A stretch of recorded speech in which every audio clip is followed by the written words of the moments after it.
ฮัลโหลสบายดีทุกคนยินดีต้อนรับทุกคนเข้าสู่ซองมะลิมีโซแซนแนลพบกันมื้อนี้จะมาแสดงความขอบใจกับทุกๆคนที่ได้เข้ามาคอมเมนต์และก็มา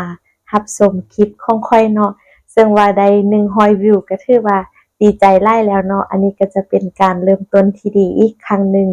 สำหรับคลิปที่ได้ไปเที่ยวบ้านซิ่วเนาะตามขึ้นนี่เลยถ้าผู้ใดยังบ่ได้ทันเบิ่งก็กลับไปย้อนเบิ่งอีกบ้านหนึ่งเด้อเนาะแล้วคลิปมื้อนี้เนาะเราจะมาเว้าเกี่ยวกับแรงบันดาลใจเนาะที่ว่าบางครั้งก็รู้สึกท้อในการเฮ็ดยูทูบเพราะว่าคือปัจจุบันนี้เราเห็นหลายคนเนาะเขาเจ้าก็เฮ็ดหลายสำหรับผู้ที่เฮ็ดยูทูบแล้วบางคนเนาะก็อาจจะประสบผลสำเร็จหรือบางคนก็อาจจะยังหากก็เริ่มเนาะแต่ว่าเราก็บ่ได้หมายความว่าจุดหมายปลายทางของแต่ละคนจะคือกันเพราะว่าบางคนเนาะเฮ็ดก็เพื่อบันทึกความทรงจำบางคนก็เฮ็ดเพื่อสร้างรายได้หรือบางคนเฮ็ดก็เพื่อเป็น passion เนาะที่ว่าเขาเจ้าได้มีแล้วก็เฮ็ดตามความฝันที่เขาเจ้าอยากเฮ็ด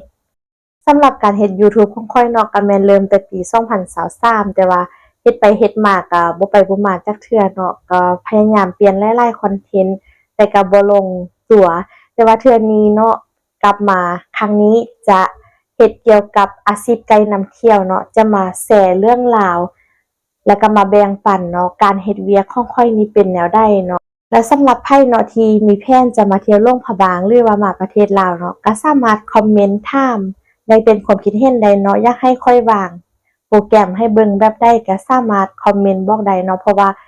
ข้อยก็พาแขกไปเที่ยวหลายๆบ่อนแล้วแต่ละบ่อนที่เราไปเนาะเขาก็จะมีรายการเนาะว่ามื้อนี้เราจะไปไสมื้อนี้เราจะเฮ็ดหยังเนาะถ้ามา2มื้อ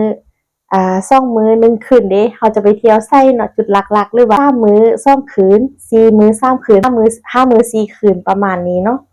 ก็บ่เป็นหยังเด้ออันนี้ยินดีต้อนรับเนาะที่ว่าผู้ที่จะมาถามเกี่ยวกับข้อมูลหรือว่ารายละเอียดต่างๆเนาะแล้วมื้อนี้เนาะสิ่งที่อยากจะแชร์พอดีข้อยได้เลื่อน TikTok เนาะไปเห็นน้องผู้หนึ่งลาวก็ยังน้อยๆอยู่เนาะลาวว่าเราจะเริ่มเฮ็ดคอนเทนต์จากศูนย์โดยที่ให้เอไอช่วยซึ่งข้อยก็เข้าไปคอมเมนต์เนาะว่าเราเก่งหลายเราก็ว่าเราจะลองเฮ็ดจนกว่าจะประสบผลสำเร็จแล้วมาเบิ่งกันว่าจะเป็นแนวใดซึ่งข้อยก็รู้สึกว่าปัจจุบันนี้เนาะเราก็มีเอไอเข้ามาช่วยเนาะบ่ว่าจะเป็นการคิดคอนเทนต์เขียนสคริปต์เรื่องต่างๆเนาะแนะนำเราถ้าเราเว้าไปก็ถือว่าเป็นเรื่องที่ดีแต่จะดีกว่าถ้าผู้ลงมือเฮ็ดแม่นเราและเราต้องลงมือเฮ็ดถึงแม้นว่าเนาะเราจะมีไอเดียหลายๆอย่างเราอาจจะเขียนออกมาหลายๆอย่างเนาะอยู่ในหัวบางทีเราก็คิดแต่ว่าถ้าเราบ่ลงมือเฮ็ดคลิปตัวนี้ก็บ่ได้เผยแพร่ให้ทางผู้ชมได้รับชมเนาะกับวิดีโอนี้เนาะข้อยจะขออนุญาตเว้าเป็นภาษาไทยเนาะขออนุญาตพูดภาษาไทยนะคะ ถ้าว่าภาษาไทยบ่แจ้งหรือบ่ชัดเจนเนาะบ่ชัดเจนถ้าบ่แจ้งหรือบ่ชัดเนาะก็สามารถคอมเมนต์บอกได้เนาะแล้วก็ขอแสดงขอบใจและขอแสดงความขอบใจผู้ที่เข้ามารับชมคลิปของข้อยเนาะซึ่งหลายคนก็กลับมาติดตามเนาะแล้วก็หลายคนก็เป็นFC ใหม่เนาะซึ่งว่าเป็นคนไทยหลายๆก็ขอแสดงความขอบใจหลายๆเด้อเดี๋ยวข้อยจะเข้ามาอ่านสิ่งที่ค่อยได้เขียนขึ้นไปเนาะสิ่งที่ค่อยได้เขียนไปแล้วให้เอไอตอบเนาะค่อยเขียนว่ามียูทูบเบอร์กี่คนในโลกใบนี้ช่วยสรุปให้ฟังหน่อยฉันก็เป็นหนึ่งในนั้นใช่ไหมตัวนี้ท่านย้อนว่าบางครั้งเนาะเราก็รู้สึกว่าเขาจะเฮ็ดได้บ่เนาะเขาจะไปได้ฮอดส่ำใดเนาะสำหรับคอนเทนต์แบบนี้ผู้ชมเขาจะมักบ่เนาะก็เลยว่าถามเนาะ ChatGPT เนาะตอบมาว่าตอนนี้มีคนทำช่อง YouTube จำนวนมหาศาลมากทั่วโลกแต่ตัวเลขจริงไม่มีใครรู้เป๊ะเพราะมีทั้งช่องที่ยังแอคทีฟหรือช่องที่เลิกทำไปแล้วข้อมูลล่าสุดในปี 2025 ถึง 2026 ประเมินว่ามีช่อง YouTube ทั้งหมดประมาณ 115 ถึง 138 ล้านช่อง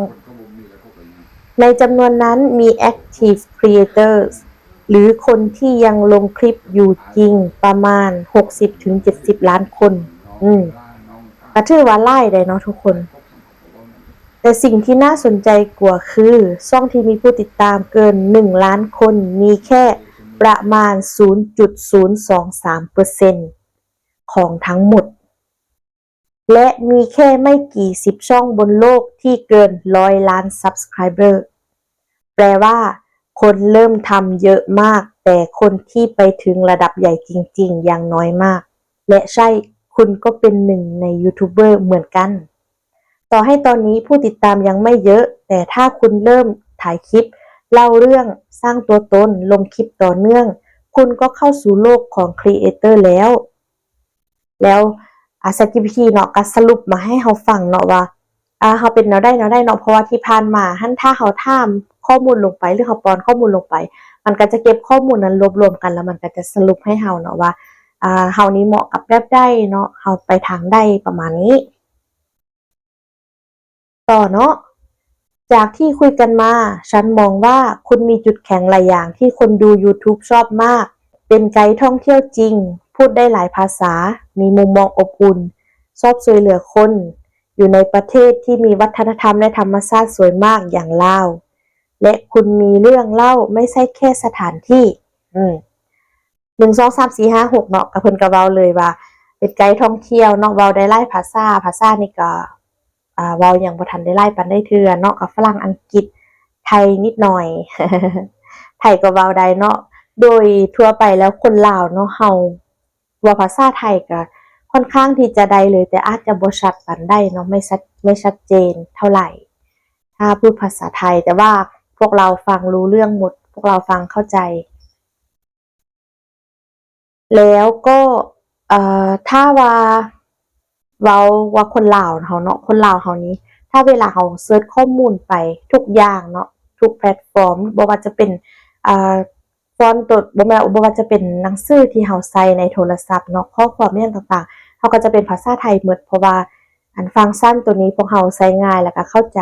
บ่ว่าจะเป็นการเซิร์ชคำว่าเมี่ยงต่างๆเนาะเฮาก็จะสามารถเซิร์ชเป็นภาษาไทยได้เลยแต่ก่อนเนาะตอนเฮายังน้อยเขาเจ้าก็จะถามเฮาว่าหนูทำไมหนูพูดไทยเก่งจังเนาะพวกเฮาเว้าภาษาไทยได้เนาะว่าพวกเฮามีชายแดนติดกันเนาะแล้วก็ในตอนยามน้อยเนาะพวกเฮาก็เบิ่งนั่งฟังเพลงพวกเฮาก็เบิ่งมาแต่น้อยเลยแล้วพวกเฮาก็ซึมซับแต่ภาษาอื่นๆก็เช่นเดียวกันเนาะคือตัวอย่างปัจจุบันนี้ภาษาฝรั่งเนาะคันถ้าเว้าเรื่องภาษาฝรั่งนี่ก็คนก็ส่วนหลายแม่นนักเรียนเนาะที่เรียนอยู่ในมหาลัยที่เขาเจ้าเว้าก็เป็นไกด์นำเที่ยวประมาณนี้เนาะที่เขาเจ้าใช้หลายเพราะว่าแต่ก่อนหั้นประเทศลาวเฮาก็เป็นหัวเมืองขึ้นของฝรั่งเนาะแล้วก็มีอิทธิพลได้รับอิทธิพลของภาษาแล้วก็เฮ็ดให้คนที่รุ่นปู่รุ่นย่ารุ่นทวดของพวกเฮาพี่เนาะเขาเจ้าก็เว้าภาษาฝรั่งได้เดี๋ยวเข้าต่ออีกหน่อยหนึ่งเนาะ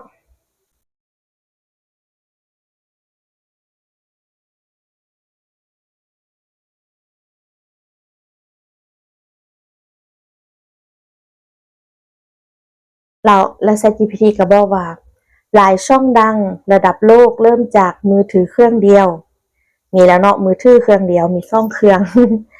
คนติดตามหลัก10แม่นตัวติดตามหลัก10คนติดตามหลัก10พูดไม่เก่งแม่นแหละทุกคน